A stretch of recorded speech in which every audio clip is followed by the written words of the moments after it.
Sangatlah tidak adil dan tidak fair. Persidangan ini dapat tersesat dan berkesimpulan. Sidang ini tidak terpengaruh dengan apa-apa. Tidak terpengaruh dengan apa-apa. Biar saudara tahu. Tetapi saya tidak melakukan apa yang didakwakan. Ya, kami tidak ada tendensi politik apa. Kami bebas dari masalah politik. Jangan saudara beranggapan pengadilan ini juga alat politik. Tidak. Pengadilan ini juga alat politik. Tidak. Biar saudara tahu. Biar saudara tahu. Mereka menuduh bahwa ini pasti ada intervensi, pasti ada tuduhan-tuduhan politik. Kami lembaga yudikatif terbebas dari semuanya itu. Kalau memang ada terbukti, ya saudara salah. Ya saudara salah. Ya, nanti saya akan buktikan. Iya. Jangan saudara beranggapan pengadilan ini juga alat politik. Tidak. Biar saudara tahu. Biar saudara tahu. Hari ini semua diintimidasi. Hari ini aparat penegak hukum semena-mena melakukan politisasi hukum. Sidang ini tidak terpengaruh dengan apa-apa. Tidak terpengaruh dengan apa-apa. Biar saudara tahu. Pengadilan ini berjalan secara lurus, Pak, adil. Jangan dipengaruhi dengan hal-hal yang di luar hukum. Biar saudara tahu. Paham yang mulia. Kena semprot saat sidang, eksepsi Johnny G. Plate bikin naik darah hakim.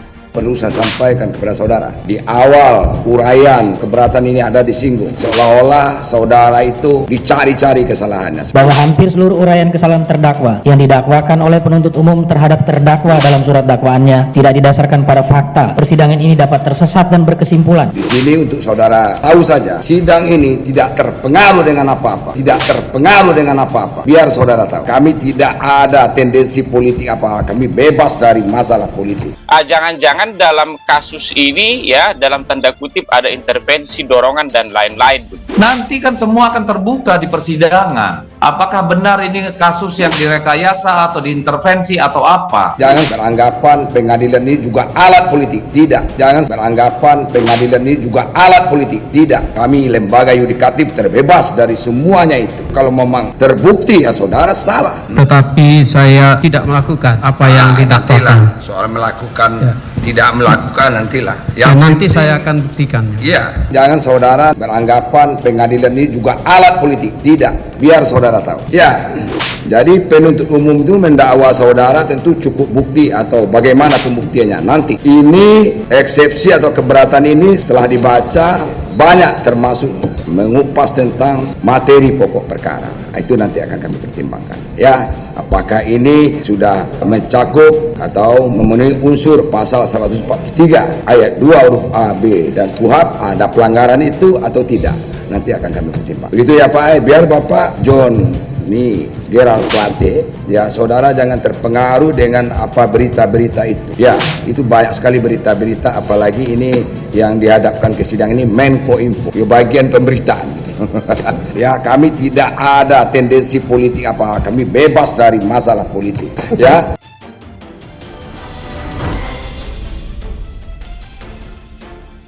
Momen panas terjadi dalam sidang kasus korupsi BTS Kominfo di Pengadilan Tindak Pidana Korupsi Tipikor, Jakarta Pusat pada Selasa 4 Juli 2023. Duduk sebagai terdakwa ex-Menteri Komunikasi dan Informatika Johnny G. Plate. Peristiwa itu terjadi setelah tim penasehat hukum Johnny G. Plate rampung membacakan nota keberatan atau eksepsi atas dakwaan Jaksa Penuntut Umum atau JPU. Majelis Hakim Fahzal Handri menegaskan tidak ada tendensi politik di balik persidangan terhadap Johnny G. Plate yang merupakan politikus Partai Nasdem tersebut. Di awal uraiannya eksepsi atau keberatan ini Anda singgung seolah-olah saudara itu dicari-cari kesalahannya seperti itu, kata Majelis Hakim Fahzal Handri di depan terdakwa Johnny G. Plate Selasa 4 Juli 2023. Di sini untuk saudara tahu saja bahwa sidang ini tidak terpengaruh apa-apa. Biar saudara tahu, kami tidak ada tendensi politik apa-apa. Kami bebas dari masalah politik, ungkap hakim. Fahzal mengatakan pihaknya tidak ingin pengadilan dianggap sebagai alat politik. Kata dia, jika memang Johnny G. Plate tidak terbukti bersalah, maka hukum yang akan berkata demikian dan berbuntut pada pembebasan. Jadi nanti jangan saudara beranggapan pengadilan ini juga alat politik. Tidak, lembaga yudikatif terbebas dari semuanya. Oleh karena itu, kalau memang dari surat dakwaan nanti terbukti saudara salah, kalau terbukti menurut hukumnya saudara dinyatakan bersalah, akan kami hukum, ujarnya. Hakim Fazal lantas meminta kepada terdakwa Johnny G. Plate untuk tidak terpengaruh dengan pemberitaan yang ada di luar. Jadi jangan terpengaruh dengan apa-apa berita dari luar. Jadi penuntut umum itu mendakwa saudara tentu cukup bukti atau bagaimana pembuktiannya nanti. Sebelumnya diberitakan ex-Menteri Komunikasi dan Informatika atau Menkominfo Johnny G. Plate membantah dakwaan jaksa penuntut umum atau JPU terkait memperkaya diri sendiri senilai 17,8 miliar melalui penerimaan uang hingga fasilitas dari kasus korupsi BTS Kominfo. Tingginya nada bicara hakim bukan tanpa sebab. Hal ini dikarenakan dalam eksepsi yang dibacakan tim penasehat hukumnya, Johnny G. Plate mengaku tidak memiliki niat sedikitpun untuk melakukan korupsi proyek BTS Kominfo. Bahwa tidak ada sedikitpun niat terdakwa untuk melakukan perbuatan koruptif, ujar penasehat hukum Johnny G. Plate dalam persidangan di Pengadilan Tipikor pada Pengadilan Negeri Jakarta Pusat, Selasa 4 Juli 2023. Tim penasehat hukum Johnny pun menyatakan bahwa kliennya tersebut hanya melaksanakan arahan Presiden Joko Widodo untuk pemerataan digitalisasi dengan membangun menara BTS 4G.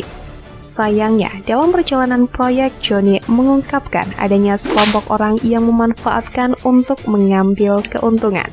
Kubu Johnny pun membantah tudingan jaksa dalam dakwaan yang menyebutkan adanya pengambilan keuntungan. Atas dakwaan yang disusun jaksa penuntut umum, tim penasehat Johnny G. Plate pun menilai penyusunannya dilakukan dengan tidak cermat. Tim penasehat hukum pun menolak tudingan dalam dakwaan bahwa kliennya Johnny G. Plate memperkaya diri dari proyek BTS Kominfo. Menurut tim penasehat hukum, segala pemberian yang dituduhkan kepada kliennya dengan total 17,8 miliar sama sekali tidak menambah kekayaan Johnny G. Plate tersebut. Oleh sebab itu, penasehat hukum berpandangan bahwa kliennya tidak semestinya didakwa pasal 2 ayat 1 subsidiar pasal 3 Undang-Undang Pemberantasan Tindak Pidana Korupsi. Sebab perhitungan keuntungan yang dimaksud dari pasal-pasal tersebut ialah memperkaya diri. Tim penasehat hukum Johnny G. Plate juga mengungkapkan jumlah bantahan atas dakwaan jaksa penuntut umum terkait perkara korupsi Tower BTS Kominfo. Satu di antaranya mengenai penghitungan kerugian negara 8 triliun oleh auditor Badan Pengawasan Keuangan dan Pembangunan. Menurut tim penasehat hukum, BPKP tidak pernah melakukan klarifikasi kepada Johnny G. Plate mengenai dugaan kerugian negara tersebut. Padahal posisinya Johnny dalam proyek pembangunan Tower BTS sebagai pengguna anggaran. Padahal menurut penasehat hukum, auditor BPKP mesti melakukan klarifikasi kepada pihak-pihak terkait, termasuk Johnny G. Plate itu sendiri. Sebab itulah penasehat hukum menilai bahwa perhitungan kerugian negara yang dilakukan cacat prosedur. Akibat dari cacat prosedur tersebut, maka menurut mereka, dakwaan jaksa mesti dibatalkan. Penasehat hukum juga meminta majelis hakim menyatakan surat dakwaan jaksa penuntut umum batal demi hukum atau dinyatakan tidak bisa diterima untuk seluruhnya. Ia juga meminta majelis hakim Pengadilan Tindak Pidana Korupsi Jakarta Pusat memerintahkan JPU mengeluarkan Johnny G. Plate dari sel tahanan. Namun seusai mendengarkan eksepsi, nada suara Ketua Majelis Hakim Fazal Henry meninggi. Usai mendengarkan eksepsi atau nota keberatan dari terdakwa kasus Best Transceiver Station atau BTS 4G, Johnny G. Plate.